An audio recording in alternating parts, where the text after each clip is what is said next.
नवसारी के विजलपुर क्षेत्र स्थित लगभग 50 वर्ष पुराने अमरदीप अपार्टमेंट के ब्लॉक के 2 दिन पहले एक और झुक जाने की ओर घटना के बाद नवसारी महानगर पालिका हरकत में आ गई है। घटना के बाद महापौर अशोक धोराजिया, नगर आयुक्त जयेश उपाध्याय सहित अधिकारियों ने मौके का दौरा कर स्थिति का जायजा लिया। महापौर अशोक धोराजिया ने बताया कि अमरदीप अपार्टमेंट का निर्माण लगभग 50 वर्ष पहले लोड बेयरिंग तकनीक से किया गया था, इसलिए इसकी संरचनात्मक मजबूती को लेकर गंभीर आशंका है। जांच के लिए विशेषज्ञ स्ट्रक्चर इंजीनियरों को बुलाया गया है। उनकी रिपोर्ट के आधार पर अंतिम निर्णय लिया जाएगा, लेकिन प्रारंभिक आकलन के अनुसार पूरे 6 भवनों को खाली कराकर ध्वस्त करने की आवश्यकता दिखाई दे रही है। लगातार बारिश की स्थिति में अन्य ब्लॉकों को भी खतरा हो सकता है, इसलिए निवासियों से सुरक्षित स्थान पर स्थानांतरित होने की अपील की गई है। नगर आयुक्त जयेश उपाध्याय ने बताया कि जिन 2 इमारतों में सबसे अधिक खतरा था, उन्हें पूरी तरह खाली करा लिया गया है। इसके अलावा आसपास स्थित उसी अवधि में निर्मित 4 अन्य जर्जर इमारतों को भी नोटिस जारी किया जाएगा और अगले 3 से 4 दिनों में उन्हें भी खाली कराने की कार्रवाई की जाएगी। सभी 6 इमारतों की स्ट्रक्चर स्टेबिलिटी रिपोर्ट प्राप्त करने के बाद आवश्यकता पड़ने पर तत्काल ध्वस्तीकरण की कार्रवाई की जाएगी। दूसरी ओर इस घटना के बाद अपार्टमेंट के निवासियों में भारी चिंता और असुरक्षा की भावना देखी जा रही है। हेलो, मैं नलिनीबेन ईश्वरभाई नायक बोलू छूं।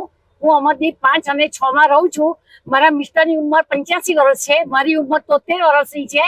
અમારી પાસે બીજી કોઈ કમાણી જ નથી ને આ ઘરમાં અમારું એટલું બધું અમને દુઃખ થાય છે કે મેં આટલા વર્ષ પછી અમારે આ ઘર પડી જવાનું, અમે શું કરવા, ખાવાના શું, પીવાના શું? અમને 4 દિવસ પૂરતું એક જણે ઘર ખાલી સામાન મૂકવા માટે આવ્યું છે, તો અમે કેવી રીતે કાં જઈશું? તે અમારી કઈ ને કઈ વ્યવસ્થા તો કરો।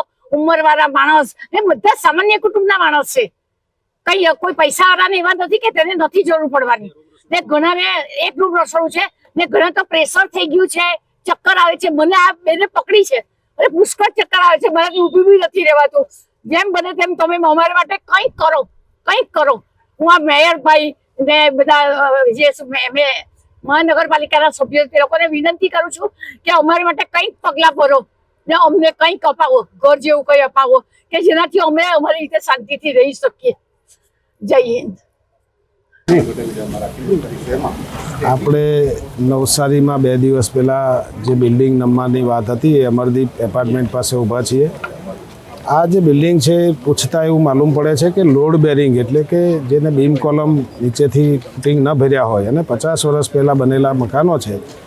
અમે એન્જિનિયરોને, નિષ્ણાત એન્જિનિયરોને આજે બોલાવ્યા છે, જોઈને સર્ટિફિકેટ આપશે કે આ રાખવા જેવા છે કે નથી રાખવા જેવા। પ્રાથમિકતા જોતાં એવું લાગે છે કે આ 6 બિલ્ડિંગ ખાલી કરીને કાઢવા પડે એમ છે, કારણ કે લોડ બેરિંગના હિસાબે 50 વર્ષ જૂનું સ્ટ્રક્ચર છે અને વધારે વરસાદ પડે તો જે આ બિલ્ડિંગમાંથી બાકીના બિલ્ડિંગમાં પણ થાય તો એન્જિનિયર ચકાસણી કરીને કહેશે અને અમે જે રહેતા લોકો છે એમને પણ કહીશું કે સારી જગ્યાએ ખસી જાય।